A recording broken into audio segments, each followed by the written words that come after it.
dan selamat hari Sabat saya ucapkan kepada semua yang mengikuti perbaktian online Sabat ini. Sabat ini merupakan Sabat ke-7 dalam kuarter 4.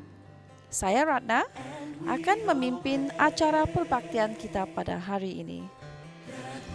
Kita akan memulakan sesi sekolah Sabat dengan lagu puji-pujian yang akan dipimpin oleh Pastor Sabat Tusit. Setelah itu, kita akan mendengar berita mission yang akan disampaikan oleh Pastor Willy Rojo. Seterusnya, cerita kanak-kanak pada Sabat ini pula akan dibawa oleh Pengarah Jabatan Kanak-kanak Mission, Puan Yvonne Jabeng. Ringkasan pelajaran Cornerstone akan disampaikan oleh Pastor Howard Henny. Pelajaran sekolah Sabat kita akan disampaikan oleh Pastor Delken David. Mari kita bersatu di dalam doa.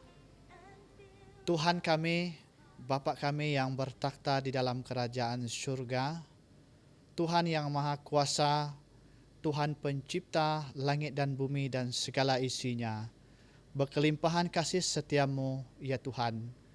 Pada saat ini kami tinggi, kami agungkan Engkau ya Tuhan, karena Engkaulah Tuhan yang selayaknya kami sembah, kami puji. Pada pagi Sabat yang indah ini Tuhan, kami sangat bersyukur di atas berkat yang berlimpah yang Tuhan telah curahkan di dalam kehidupan kami. Kami berdoa supaya roh Tuhan sentiasa berserta dengan kami sepanjang kebaktian kami pada pagi ini.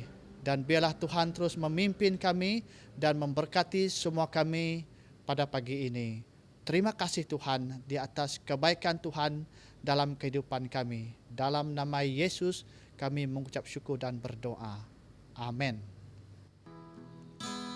Yesus terindah, Raja alam semesta, Anak Allah dan manusia. Engkau ku sembah, Engkau ku cinta, Engkaulah Raja yang mulia. Indahlah padang, indahlah pun hutan, dihiasi bunga-bunga. Terlebih indah cintanya Yesus yang menggembirakan jiwa. Indah terang bulan, matahari juga, indahlah bintang semua. Terlebih indah cahaya Yesus lebih dari malaikatnya.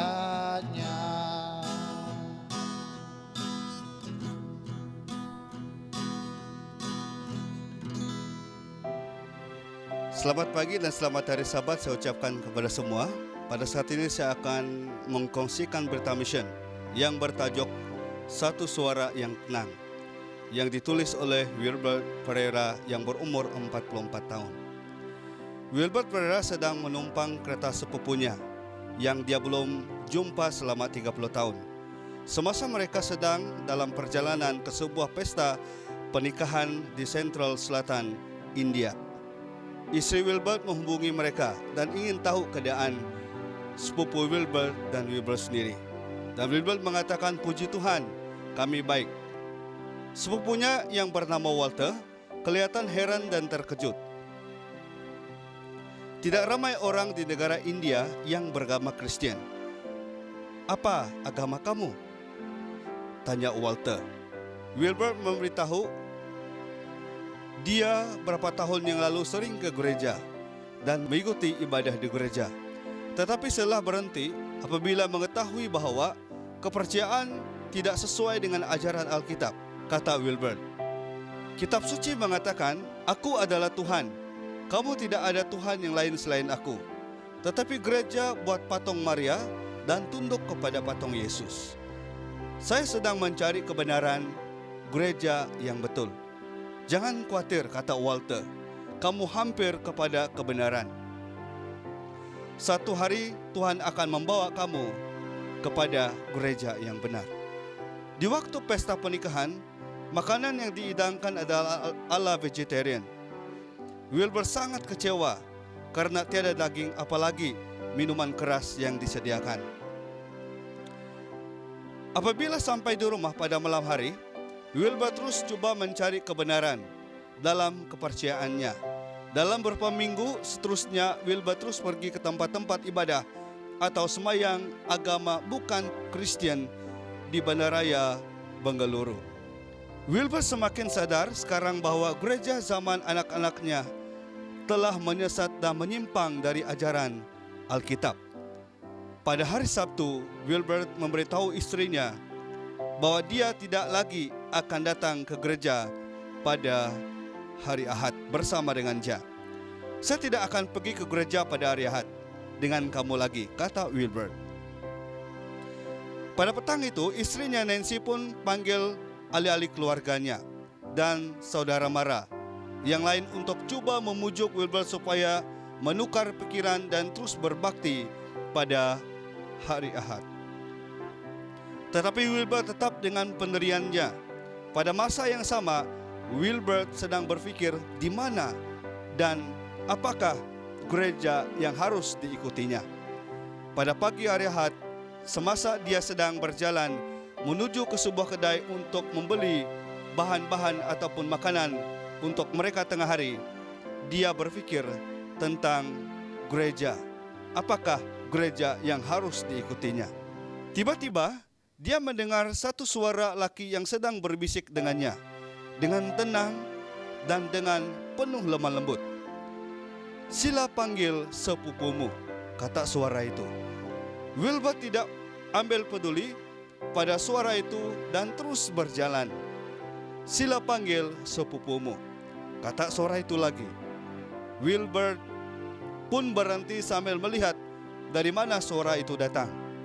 Akhirnya Wilbur menghubungi Walter. Selepas memberitahu sepupunya mengenai satu ketidakpersetujuan dengan istrinya, Wilbur pun bertanya sepupunya, Walter, gereja manakah yang harus aku ikuti? Saya pergi ke gereja Kristen Masjid Advent hari ke-7, kata Walter. Wilbur pernah melihat papan tanda gereja Masjid Advent hari ke-7, tetapi dia belum ada dan tidak pernah ingin tahu dan mendengar denominasi gereja Masjid Advent hari ke-7. Walter pun atur dengan pastor gereja Masjid Advent hari ke-7 untuk belajar Alkitab selama 3 hari pada minggu itu. Pada Sabat yang datang, Wilbur pun pergi ke gereja Masjid Advent hari ke-7 bahasa Inggris di High Street. Wilbur sangat suka sekali acara perkumpulan sekolah Sabat pembelajaran Alkitab suci. Nancy, istri Wilbur, tidak suka pada kepercayaan baru Wilbur. Dia bertengkar dengan Wilbur hampir setiap hari.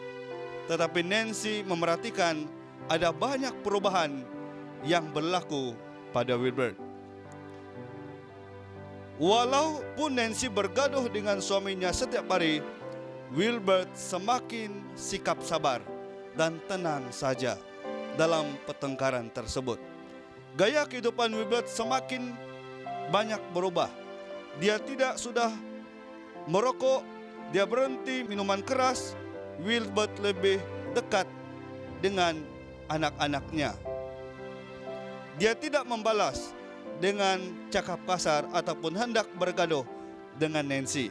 Wilbur mula tidak makan daging, telur, dan produk susu yang lainnya. Nancy sangat heran dengan apakah yang berlaku dengan suaminya.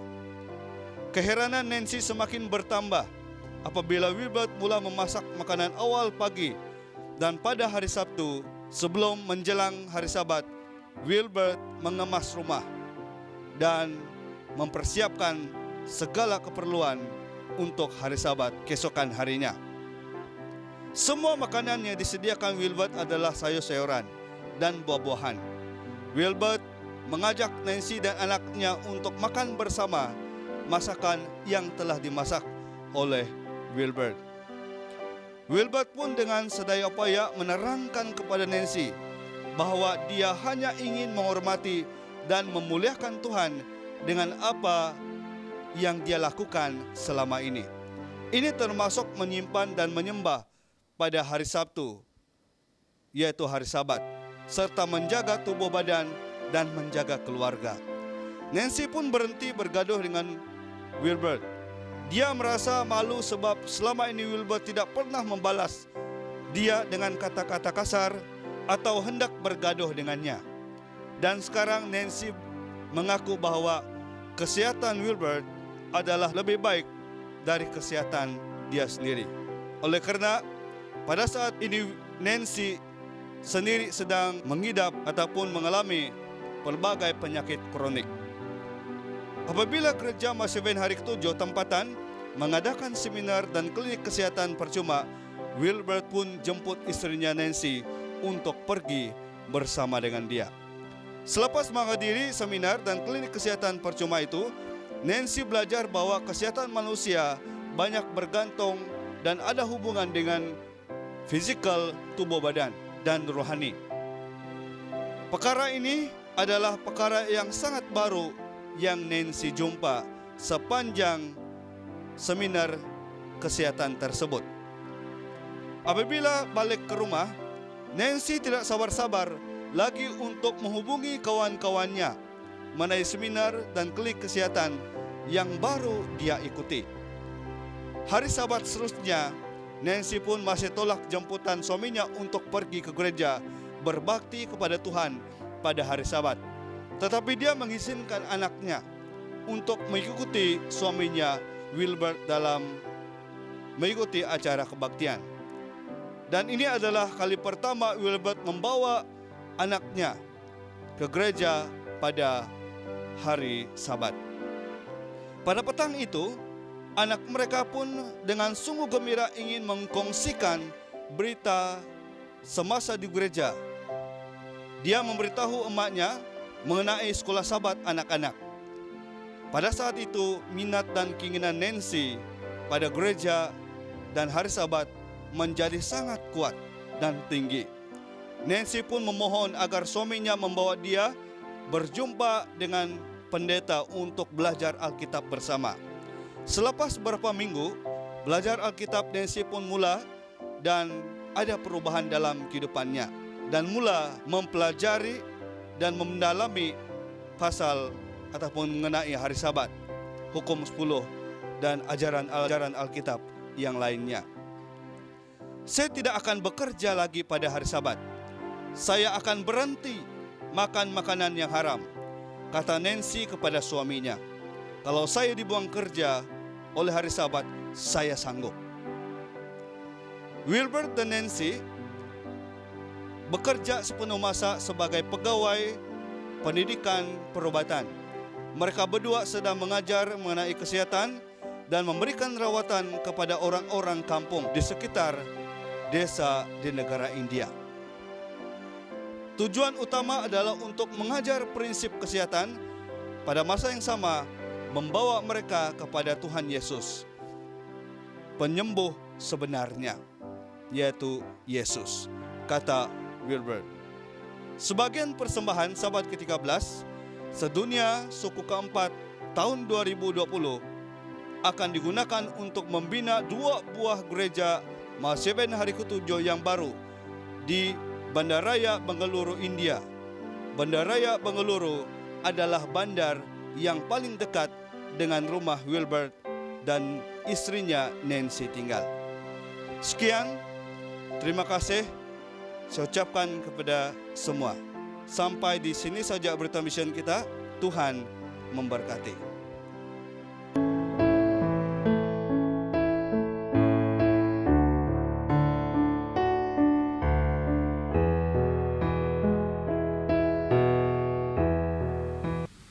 Selamat pagi dan selamat hari Sabat kanak-kanak.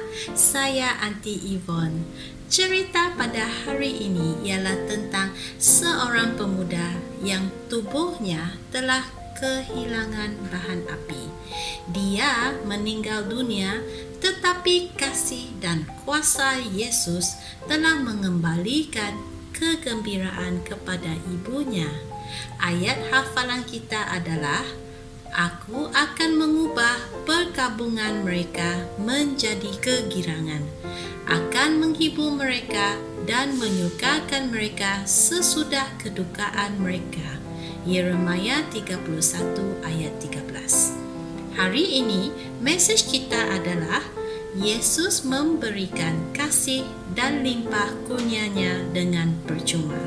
Pelajaran Alkitab kita hari ini telah disediakan oleh Anti Asning dari pelayanan kanak-kanak Gereja Sigandar yang bertajuk Daripada Kesedihan kepada Kegembiraan. Mari kita sama-sama menonton.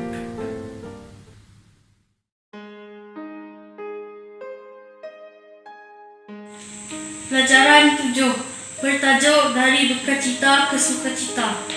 Yesus dan anak murid-Nya bercakap sambil ketawa bersama-sama dalam perjalanan di sepanjang jalan yang berdebu. Di hadapan mereka terdapat sebuah kampung pegunungan lain yang kecil. Jalannya kasar dan terdapat batu-batu dalam perjalanan menuju ke kampung tersebut. Sepanjang perjalanan, Yesus bercerita kepada anak murid-Nya tentang kasih Allah kepada orang ramai. Dan Allah juga telah menyembuhkan ramai orang sakit yang telah dibawa kepadanya. Setibanya di Nain, Yesus dan anak murid-Nya yang sedang bergembira tiba-tiba berhenti. Mereka diam membisu melihat satu pemandangan yang menyedihkan sedang meninggalkan pintu gerbang kota. Di wajah Yesus menunjukkan kerut. Semakin dekat perarakan itu, Yesus mendapati bahawa terdapatnya kematian seorang anak lelaki kepada seorang janda.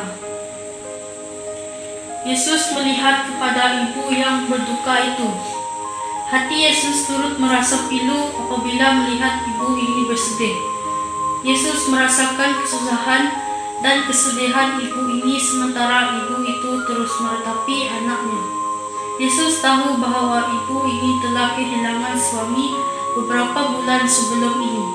Hanya anak lelakinya yang tinggal, namun kini telah meninggalkannya. Ibu ini sudah tidak punya anak lagi yang akan menjaganya. Sekarang, ibu ini tidak mempunyai uang dan rumah. Ibu ini terus berjalan tanpa memandang ke arah Yesus. Yesus datang dekat dan berbicara dengan suara yang lembut. Jangan menangis, Katanya. Yesus melihat ke arah kain kafan yang membalut tubuh anak laki-laki itu tadi dan meletakkan tangannya ke atas mayat tersebut. Semua orang menunggu untuk melihat apa yang akan terjadi berikutnya. Anak-anak murid Yesus berserta dengan kumpulan perarakan semua berdiri dengan tenang. Apa yang akan dilakukan oleh Yesus? Yesus kemudian berkata dengan suara yang keras, Aku katakan kepadamu, bangunlah.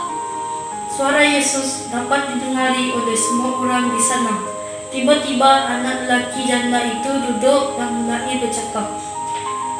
Yesus mengangkat anak itu dan mendirikannya, lalu menyerahkan anak itu kepada ibunya. Ibu dan anak itu saling berpelukan. Ibu itu menangis dari dukacita menjadi sukacita. Mereka yang menyaksikan mukjizat itu merasa kagum dan mulai memuji Tuhan sambil mengatakan seorang nabi besar telah bangkit di antara kita. Yesus telah menghentikan perjalanan orang ke tanah kuburan. Ramai yang tidak pernah mendengar hal ini dan berita mengenai Yesus ini telah disebar dengan begitu cepat sekali. Terima kasih kepada Anti Asning dari pelayanan kanak-kanak Gereja Sigandar yang telah menyediakan pelajaran Alkitab kanak-kanak kita pada pagi Sabat ini. Masihkah kamu ingat mesej kita? Mari kita sebutkan bersama-sama. Yesus memberikan kasih dan limpah kurnia-Nya dengan percuma. Ayat hafalan kita hari ini ialah, Aku akan mengubah perkabungan mereka menjadi kegirangan, akan menghibur mereka dan menyukakan mereka sesudah kedukaan mereka. Yeremia 31 ayat 13. Yesus memberikan kasih-Nya kepada kita pada hari ini, sama seperti yang diberikannya kepada orang-orang pada zaman Alkitab. Dia mahu selamatkan kita dan menukarkan kesedihan kita kepada kegembiraan. Sampai di sini saja pelajaran Alkitab kanak-kanak kita hari ini. Sehingga kita berjumpa lagi. Bye-bye.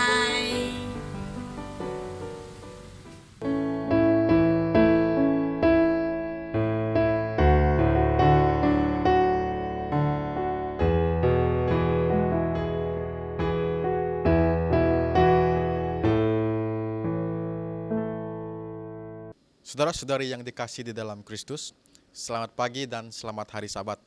Pada kesempatan ini kita akan mendengarkan ringkasan pelajaran Cornerstone yang ketujuh yang bertajuk Nehemia, Nabi yang berdoa. Ayat renungan kita terdapat di dalam buku Nehemia 1 ayat 11 yang berbunyi, Ya Tuhan, berilah telinga kepada doa hamba-Mu ini dan kepada doa hamba-hamba-Mu yang rela takut akan nama-Mu, dan biarlah hamba-Mu berhasil hari ini dan mendapat belas kasihan dari orang ini. Ketika itu, aku ini juru minum raja. Nehemia 1 ayat 11. Saudara-saudari, melalui ringkasan pelajaran Cornerstone yang ketujuh, kita ketahui bahwa Nehemia mempunyai kedudukan yang terpandang dalam kerajaan Persia. Meskipun demikian, ketika ia mendengar kabar tentang situasi Yerusalem, ia sangat sedih dan hancur hatinya.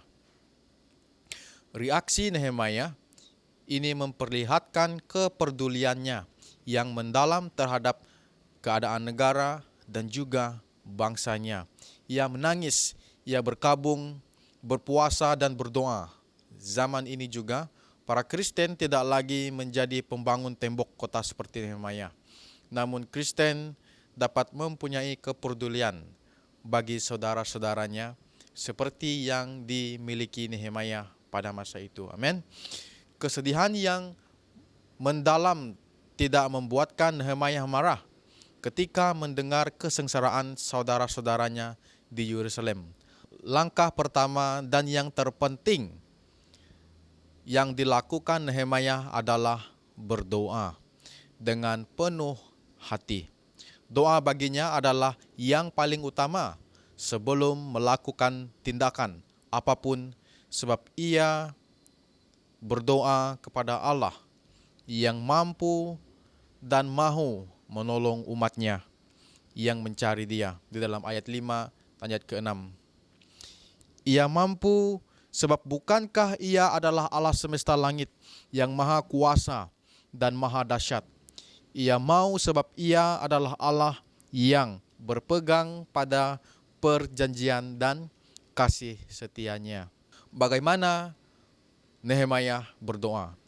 Ia mengakui dosa-dosa bangsanya dan dirinya sebagai penyebab utama kehancuran Yerusalem pada masa itu. Kemudian ia ingat bahwa Allah telah memilih Yerusalem sebagai tempat di mana namanya akan diam. Ini berarti bahwa kemuliaan Allah berhubungan erat dengan keadaan kota Yerusalem yang hancur. Tidak hanya memalukan bangsa yang tinggal, namun juga menodai kemuliaan Allah. Ini berarti Nehemia tidak hanya berdoa semata-mata untuk kepentingan saudara-saudaranya, tapi juga demi kemuliaan Allah. Ia berdoa dengan sungguh, bukan hanya agar diberkati, tetapi agar Allah dimuliakan. Inilah doa yang sesuai bagi kehendaknya. Renungan bagi kesimpulan ringkasan Cornerstone yang ketujuh mengajarkan kita tentang kepedulian Nehemia untuk melakukan karya besar bagi umat Allah yang dimulai dengan lutut untuk berdoa. Seharusnya pelayanan kita untuk membangunkan jiwa-jiwa yang belum diselamatkan juga harus diawali dengan doa-doa kita seperti Nehemia. Semoga Tuhan berkati kita, semoga pelajaran ini juga dapat membantu kita untuk terus bertumbuh dalam kehidupan seharian ketika kita berdoa. Tuhan memberkati. Salam dan selamat hari Sabat kepada semua umat Tuhan yang sedang menonton kebaktian Sabat pada pagi ini. Pada pelajaran sekolah Sabat kita pada pagi ini bersama dengan saya, Pastor Dalkan David, yang akan mengulas secara ringkas pelajaran sekolah Sabat kita pada ini untuk pelajaran yang ketujuh pada kuartal yang keempat pada tahun ini. Tajuk pelajaran sekolah Sabat kita pada pagi ini adalah penyembahan dalam pendidikan. Pada pelajaran sekolah Sabat kita pada minggu ini, kita akan membicarakan tentang bagaimana pendidikan Kristen mengajar kita tentang perbaktian ataupun penyembahan ataupun ibadat yang benar. Ayat hafalan kita pada pagi ini diambil dari buku 1 Tawarikh 16 ayat yang ke-29. Berilah kepada Tuhan kemuliaan namanya, bawalah persembahan dan maksudlah menghadap Dia. Sujudlah menyembah pada Tuhan dengan berhiaskan kekudusan. Penyembahan adalah sebagian dari kemanusiaan dan sifat manusia. Walaupun dalam keadaan sifat manusia yang berdosa, tidak diragukan lagi bahwa kita telah diciptakan sebagai makhluk yang bersifat bebas memilih yang diberikan oleh Tuhan kepada kita. Oleh itu, kerana penyembahan itu penting bagi kehidupan sebagai seorang Kristen, maka pendidikan Kristen harus menanangi persoalan mengenai penyembahan. Kita semua menyembah sesuatu, seseorang, dan apa saja. Dan malah ada pada hari ini juga manusia mengamalkan penyembahan. Pada zaman akhir ataupun pada zaman Mesir purba, mereka menyembah Firaun. Ada juga yang menyembah patung ikan dan segala patung yang mereka anggap sebagai dewa. Ada juga setengah menyembah matahari, bulan dan juga bintang. Namun ini tidak bermakna bahawa manusia, termasuk manusia sekular pada saat ini, tidak menyembah sesuatu. Mari kita lihat pada zaman sekarang. Orang menyembah uang, kuasa, seks, diri mereka sendiri, bintang rock, pelakon dan juga ahli politik. Apapun yang kita paling sayangi, apapun tumpuan yang kita fokuskan, apapun yang kita jalani dalam hidupan ini, itulah yang kita sembah. Tetapi, apakah yang diajar kepada kita tentang pentingnya penyembahan sejati ini? Tuhan meletakkan keinginan dalam hidup kekal di dalam hati kita. Pengkhotbah 3 ayat yang ke-11. Dan kita juga meletakkan keinginan kita ini untuk beribadah. Namun apa yang berlaku? Manusia menjauhkan diri daripada Tuhan dan mencari cara lain untuk memenuhi keinginan itu. Untuk hidup kekal dengan cara sendiri ataupun mahu menyembah yang mereka suka. Kisah Sadrak, Mesak dan juga Abednego dalam Daniel 3 adalah contoh yang terbaik penyembahan yang benar. Di mana yang berkata, kamu harus menyembah Tuhan Allahmu dan hanya Dia yang kamu layani. Lukas 4 ayat yang ke-8. Bagaimana ibadah yang sepatutnya dalam pendidikan kita Kristen? Mazmur 78 ayat yang ke-4. Kami tidak hendak menyembunyikan kepada anak-anak mereka, tetapi kami akan menceritakan kepada angkatan yang kemudian puji-pujian kepada Tuhan dan kekuatannya dan perbuatan-perbuatan ajaib yang telah dilakukannya. Tuhan memberikan orang Israel sebuah buku khas untuk mereka belajar bagaimana beribadah, yaitu Alkitab.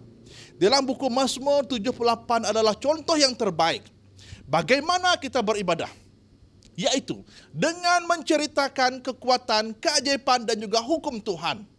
Dan yang kedua, kita melihat bagaimanakah cara beribadah yang telah disarankan oleh Tuhan dengan menyanyikan ini dengan dalam pujian.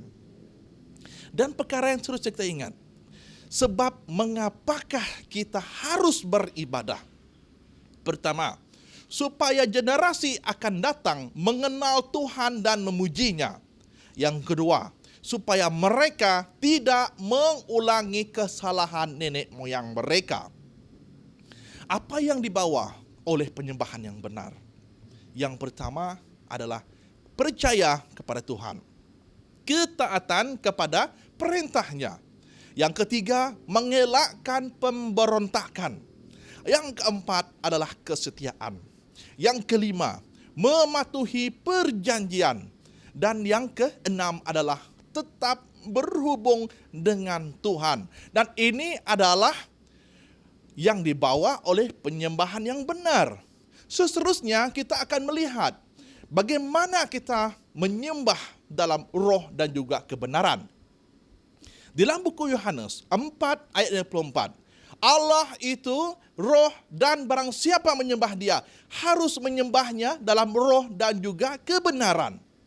Dalam percakapannya dengan wanita Samaria, Yesus menyebut dua cara utama dan perlu untuk menyembah Tuhan. Yang pertama adalah di dalam roh. Ibadah kita adalah hasil kasih kita kepada Tuhan dan pengalaman pribadi dengannya. Itu adalah hasil kerja Roh Kudus. Efesius 2 ayat yang ke-18. Yang kedua, yaitu di dalam kebenaran. Mengenal Tuhan dengan benar dan apa yang Dia inginkan dari kita, yaitu dalam buku Yohanes 4 ayat yang ke-22. Jadi, ada dua unsur dalam penyembahan. Pengalaman yang datang dari mengenal dan mentaati Allah. Dan kebenaran objektif yang diungkapkan kepada kita tentang Allah. Semangat tanpa kebenaran boleh menyebabkan sentimentalisme, cetek yang dibangunkan oleh emosi dan berubah-ubah daripada apa ataupun daripada yang lain. Sebaliknya, kebenaran tanpa semangat boleh menyebabkan formalisme tidak bernyawa. Oleh sebab itu, kita memerlukan keduanya.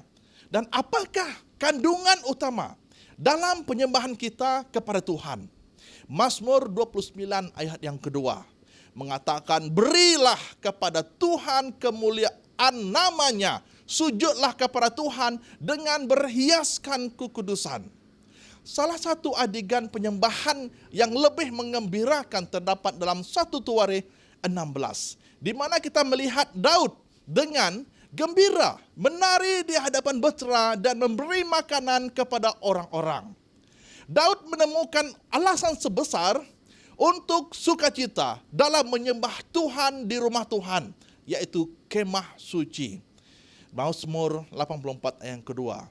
Tempat ini adalah tempat yang kudus dan juga yang suci, di mana kemah suci mengandungi alasan sebenar penyembahan kita. Rencana keselamatan ditentukan dalam setiap inci daripadanya. Kita adalah umat suci yang menyembah Tuhan yang kudus. 1 Petrus 2 ayat yang ke-9. Pergumulan Kristus menjadikan kesucian itu mungkin. Ini adalah isi utama penyembahan kita, yaitu tentang kekudusan, meditasi dalam kasih penebusan Tuhan. Apakah ada penyembahan palsu dalam hidup kita manusia? Bagaimana kita membuang penyembahan seperti ini? Mari kita lihat dalam buku Wahyu 14 ayat yang ke-9 hingga ke-10. Dan seorang malaikat lain, malaikat ketiga, menyusul mereka dan berkata dengan suara yang nyaring, jikalau seorang menyembah binatang dan patungnya itu dan menerima tanda pada dahinya atau pada tangannya, maka ia akan minum dari anggur murka Allah yang disediakan tanpa campuran dalam cawan murkanya. Dan ia akan disiksa dengan api dan belerang di depan mata malaikat-malaikat kudus dan di depan mata anak domba. Banyak orang mencari cara penyembahan yang halus, yang didasarkan pada falsafah manusia. Seperti yang dilakukan orang Farisi kuno dalam Markus 7 ayat 1 hingga 13. Ingat, Penyembahan bukan perkara main-main ataupun bukannya perkara yang kecil. Penyembahan akan memecahkan dunia menjadi dua sisi sebelum kedatangan Yesus kedua kali, yaitu mereka yang menyembah Tuhan dengan cara yang benar atau sebaliknya. Wahyu 13. Jelas Tuhan menerima setiap penyembahan yang tulus, selagi penyembah mempersembahkannya sesuai dengan pengetahuan mereka. Kisah Para Rasul 10 ayat 34 hingga 35. Intinya, Tuhan layak untuk penyembahan terbaik yang dapat kita persembahkan. Oleh itu, sangat penting untuk tidak pernah berhenti mempelajari penyembahan yang sejati. Secara ringkas, untuk kesimpulan pelajaran kita pada Sabat ini ialah pelajaran ini mendidik kita supaya penyembahan yang benar itu adalah melalui roh dan kebenaran. Yang kedua, yaitu menyembah Tuhan dengan beralaskan kekudusan. Yang ketiga, hanya satu-satunya yang layak menerima penyembahan adalah Tuhan kita. Dan yang keempat, kita terus mempelajari, mengekalkan menurut perintah Tuhan tentang ibadah yang benar.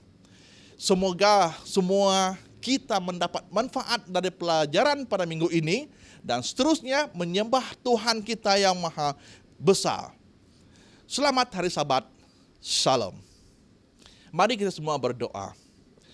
Allah Bapa kami yang bertata di kerajaan surga, kami mengucapkan syukur dan terima kasih kepada Tuhan yang telah memberi kami kekuatan iman dan fizikal dan mental kami yang menghadapi pandemik pada saat ini dan seterusnya hadapi semua percobaan yang datang kepada kami.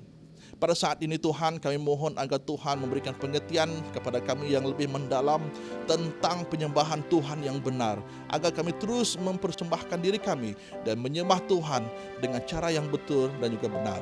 Dan kami juga mohon agar Tuhan memberikan kami perlindungan, agar kami dijauhkan dari segala penyakit dan juga segala bahaya yang datang kepada kami, agar kami terus memuji Tuhan dan menyembah Tuhan dalam keadaan yang selamat. Dan begitu juga Tuhan, kami ingin berdoa kepada mereka yang mendapat kesusahan, agar Tuhan terus memberikan kekuatan kepada mereka untuk terus dijagai oleh Tuhan dan memberikan ketenangan kepada mereka. Kami juga mohon keampunan sekiranya kami melakukan kesilapan dan salah terhadap Tuhan dan segala saudara-saudara kami yang seiman. Ampunilah segala dosa kami Tuhan, semuanya kini serah dalam nama Kristus yang jadi penebus semua kami. Amin.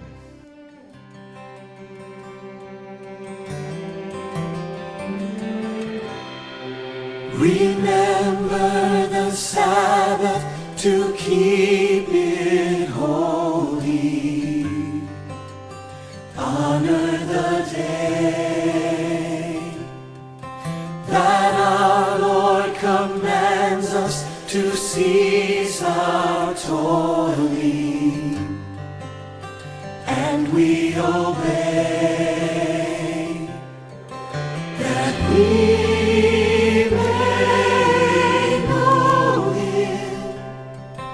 and learn His patient ways, keeping the Sabbath holy in all our days. Selamat Sabat dan bertemu lagi kita dalam sesi perbaktian kedua. Sebelum kita mendengar khotbah yang akan disampaikan oleh Pastor Howard Henny, kita akan berdoa terlebih dahulu untuk persembahan dan perpuluhan kita yang akan dipimpin oleh Pastor Austin Tayo. Okey, mari kita sama pejamkan mata dan kita berdoa.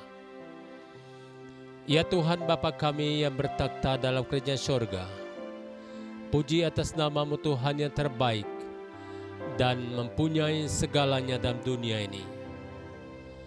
Jadi pada pagi ini Tuhan, kami mulakan dengan memohon pengampunan dosa kami kepada-Mu Tuhan. Karena Kamu mengatakan Kamu bahwa setia dan adil untuk mengampuni segala kesalahan kami. Dan pada pagi ini juga Tuhan, oleh karena kami harus datang kepada-Mu, yaitu membawa persembahan dan perpuluhan kami. Jadi Tuhan, pada pagi ini kami memuliakan Kamu dengan perpuluhan dan persembahan kami. Tujuan kami Tuhan, apabila kami memuliakan nama-Mu Tuhan melalui perpuluhan dan persembahan ini, maka Kamu dapat memberkati kami Tuhan. Dan apabila Kamu memberkati Tuhan, Kamu akan memberkati kami dalam segi kerohanian hidup kami, di mana dalam segi kerohanian hidup kami Tuhan akan sama dekat dengan Kamu, di mana Kamu boleh bekerja dalam hidup kami melalui mencurahkan berbagai berkat Tuhan. Seperti yang dikatakan dalam buku Melakai, bahwa Kamu mengatakan kami harus membawa perpuluhan dan persembahan kami kepada rumah pembendaharaan-Mu Tuhan. Jadi oleh karena itu Tuhan, bahwa hari ini kami membawa itu, dan Kamu akan membuka pintu surga dan mencurahkan berkat Tuhan. Dengan demikian Tuhan, bukan saja segi rohani kami, tapi dari segi fizikal tubuh kami Tuhan, kami memerlukan Tuhan memberkati fizikal kami supaya kami dapat membuatkan pekerjaan harian kami, supaya kami juga akan mendapat hasil daripada itu Tuhan. Begitu juga Tuhan, kami mohon agar Tuhan akan memberkat emosional, perasaan ataupun hidup kami, supaya segala emosional hidup ini Tuhan akan dicurahkan, dan di mana kami mempunyai kasihan kepada orang lain, dan melalui persembahan dan perpuluhan ini Tuhan akan membantu mereka. Begitu juga Tuhan, kami kasih sekali melihat kepada dunia ini, di mana mereka memerlukan kehidupan kerjaan syurga, supaya segala keuangan ini Tuhan, persembahan ini dan perpuluhan ini akan menjangkau hidup mereka untuk kerajaan-Mu. Dan biarlah Tuhan segala ini dimuliakan dalam nama-Mu Yesus Kristus. Dan semua ini kami mohon dalam nama Yesus Kristus sebagai juru selamat kami. Amin. Shalom, selamat pagi dan selamat hari Sabat. Selamat bertemu kembali sekali lagi melalui platform online Hope Media Sarawak. Terima kasih karena terus setia bersama mendengarkan firman Tuhan. Biarlah kita masing-masing terus bertumbuh di dalam kehidupan rohani kita setiap waktu. Karena Tuhan akan datang segera, maka kita harus bertumbuh dan mempersiapkan diri kita bagi pengharapan yang sudah disediakan buat Anda dan saya. Pada pagi ini saya rindu untuk membahagikan firman Tuhan kepada Anda di mana sahaja Anda berada pada saat ini. Sebelum kita lanjutkan dengan perkongsian kita pada hari ini, saya ingin mengundang Anda untuk berdoa bersama dengan saya. Mari kita berdoa. Bapa Surgawi, pimpinlah kami pada saat ini. Penuhilah kami dengan Roh Kudus Tuhan, supaya kami dapat mengerti dan meneliti firman Tuhan untuk dijadikan pelajaran dan teladan untuk kami terus bertumbuh di dalam kehidupan rohani kami. Terima kasih Tuhan, Engkau mendengar doa kami. Dalam nama Tuhan Yesus kami berdoa. Amin. Baik, topik pada pagi ini yang saya ingin kongsikan kepada Anda adalah mengenai sebuah persoalan tentang bagaimana seharusnya kehidupan harian umat Kristen yang hidup di dalam kebenaran. Mari kita buka Alkitab kita di dalam buku Efesus 5 ayat 15 hingga ke 21 yang mengatakan, karena itu perhatikanlah dengan saksama bagaimana kamu hidup. Janganlah seperti orang yang bebal, tetapi seperti orang arif, dan mempergunakan waktu yang ada, karena hari-hari ini adalah jahat.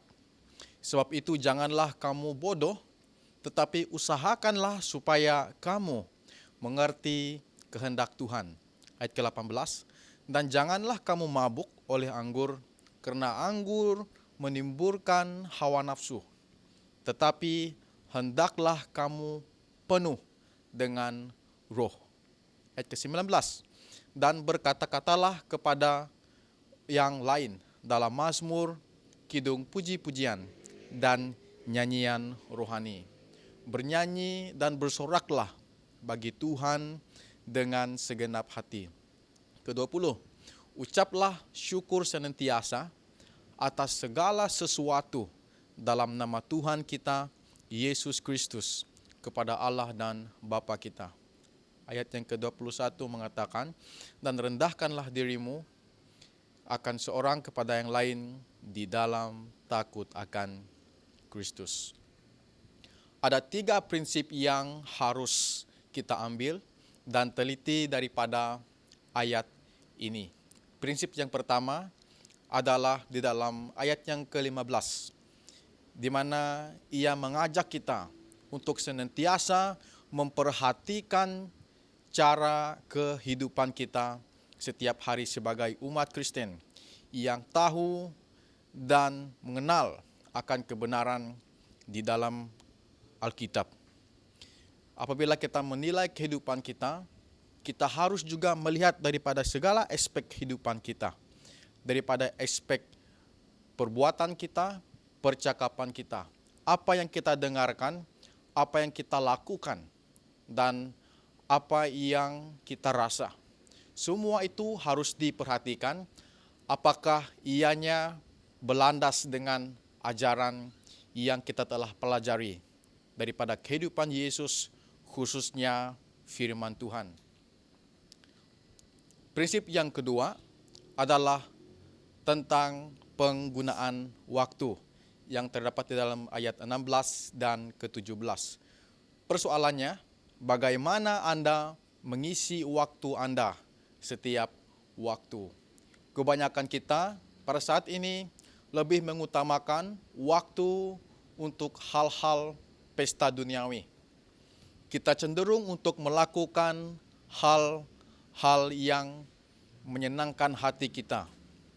Ada yang mengatakan bahwa saya enjoy dulu selagi saya masih muda, dan bila sampai waktunya, baru saya akan menyerahkan kehidupan saya sepenuhnya kepada Tuhan.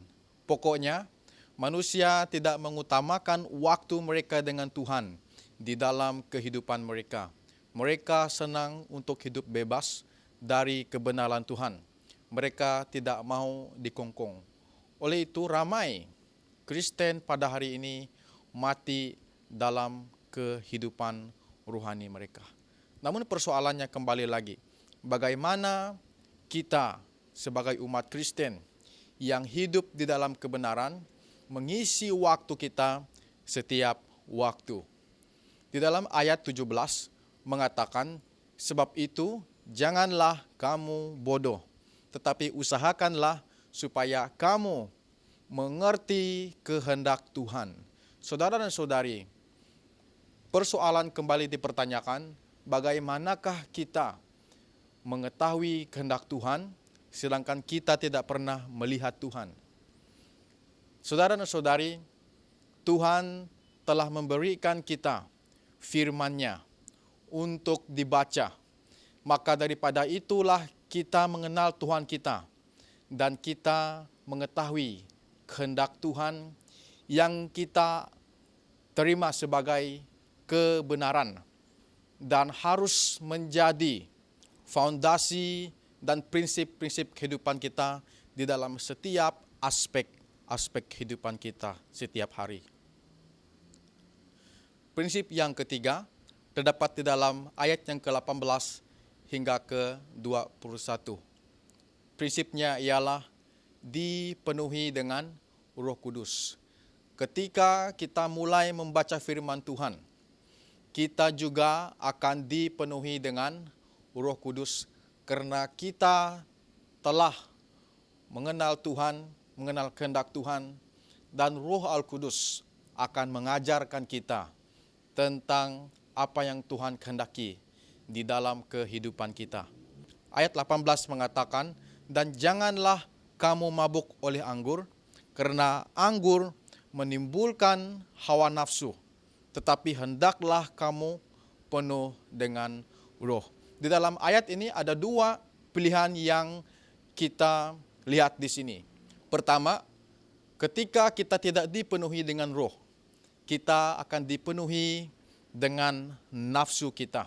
Kita bebas untuk melakukan hal tanpa mengenal prinsip-prinsip, tanpa menghiraukan prinsip tentang apa yang baik dan apa yang tidak baik.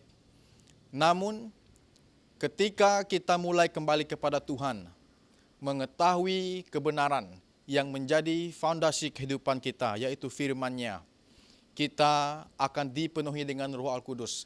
Karena Roh Al-Kudus yang akan mengajarkan kita akan apa yang seharusnya kita perbuat, apa yang seharusnya kita lakukan di dalam kehidupan kita untuk kemuliaan Tuhan. Jadi apakah impak ketika kita mulai dipenuhi oleh firman Tuhan? Ayat 19 mengatakan, dan berkata-katalah kepada yang lain dalam mazmur, kidung puji-pujian, dan nyanyian rohani. Bernyanyi dan bersoraklah bagi Tuhan dengan segenap hati. Ucaplah syukur senantiasa atas segala sesuatu dalam nama Tuhan kita Yesus Kristus kepada Allah dan Bapa kita. Ayat 19, mengajar dan mendidik, menghiburkan antara satu sama lain merupakan sebuah respon ketika Roh Al-Kudus mendidik kita. Pokoknya apa yang harus kita teliti di sini adalah orang yang meneliti firman Tuhan senantiasa dipenuhi dengan Roh Kudus akan melihat dan mengalami tangan dan perbuatan Tuhan di dalam kehidupan mereka secara pribadi setiap masa. Hanya orang yang mengenal tuannya mengerti cara tuannya mengerjakan sesuatu perkara di dalam kehidupannya. Impak dipenuhi dengan Roh Kudus yang kedua terdapat di dalam ayat yang ke-21. Dan rendahkanlah dirimu seorang kepada yang lain di dalam takut akan Kristus. Orang yang hidup di dalam kebenaran yang dipenuhi dengan roh akan senantiasa mengajarkan dirinya untuk hidup rendah hati. Karena kehidupannya dibentuk oleh karakter tuannya yang begitu rendah hati. Kerendahan hati mengajarkan akan kepribadian penciptanya, layanan penciptanya kepada kita, manusia yang berdosa. Bagaimana kita harus mereflekkan karakter pencipta kita dalam kehidupan kita untuk melayani antara satu sama lain. Ketika kita belajar untuk melayani orang dengan kerendahan hati, di situ kita akan belajar arti takut akan Tuhan dalam segala aspek kehidupan kita. Hidup penuh dengan kerendahan. Kesimpulannya saudara-saudari, umat Kristen yang hidup di dalam kebenaran harus memperhatikan setiap aspek kehidupannya untuk senantiasa hidup benar dan kudus bagi Tuhan sama seperti Yesus. Kesimpulan kedua, umat Kristen yang hidup dalam kebenaran harus belajar menggunakan waktu untuk merenung firman Tuhan, karena hanya melalui firman Tuhan kita dapat mengenal dan mengetahui kehendak Tuhan. Kesimpulan yang terakhir, apabila kita belajar untuk meluangkan waktu kita untuk merenungkan firman Tuhan, kehidupan kita akan dipenuhi dan diubah oleh kuasa Roh Kudus untuk senantiasa hidup takut akan Tuhan di dalam setiap aspek kehidupan kita, dalam setiap aspek perbuatan yang kita lakukan setiap waktu. Semoga firman Tuhan terus menjadi berkat dalam kehidupan kita. Semoga 3 prinsip ini membantu kita untuk terus bertumbuh di dalam kehidupan rohani kita ketika kita menghidupkan kebenaran Tuhan di dalam kehidupan kita. Semoga Tuhan berkati. Selamat hari Sabat. Seperti wanita mengurapimu, menangis di bawah kakimu. Demikian hidupku mau mengasihimu. Yesus, engkau baik bagiku. seperti wanita mengurapimu, menangis di bawah kakimu. Demikian hidupmu mau mengasihiku. Yesus, Engkau baik bagiku. Sampai akhir ku menutup mata, ku tetap setia menanti janjimu.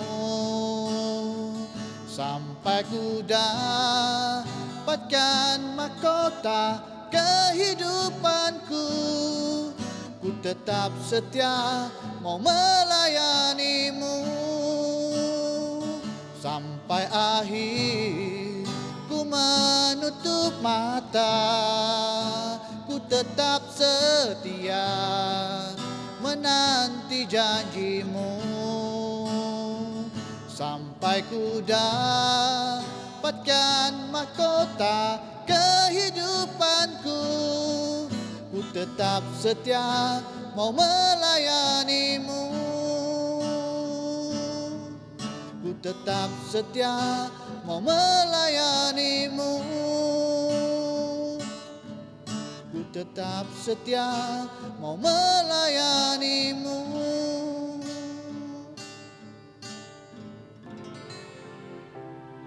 Mari kita berdoa. Bapa Surgawi, terima kasih Tuhan atas firman-Mu. Biarlah firman itu dapat dijadikan sebagai panduan di dalam kehidupan kami untuk terus hidup kudus, supaya kami senantiasa mempersiapkan diri kami sementara kami menantikan kedatangan Engkau yang kedua kali. Biarlah ketika Engkau datang, kami didapati bersedia, dan kami akan menyambut hari Engkau dengan hati yang penuh gembira, karena kami telah dipersiapkan dan keselamatan itu kami miliki daripada saat ini. Terima kasih Tuhan, ampunilah segala dosa yang telah kami lakukan. Di dalam nama Tuhan Yesus kami berdoa dan mengucap syukur.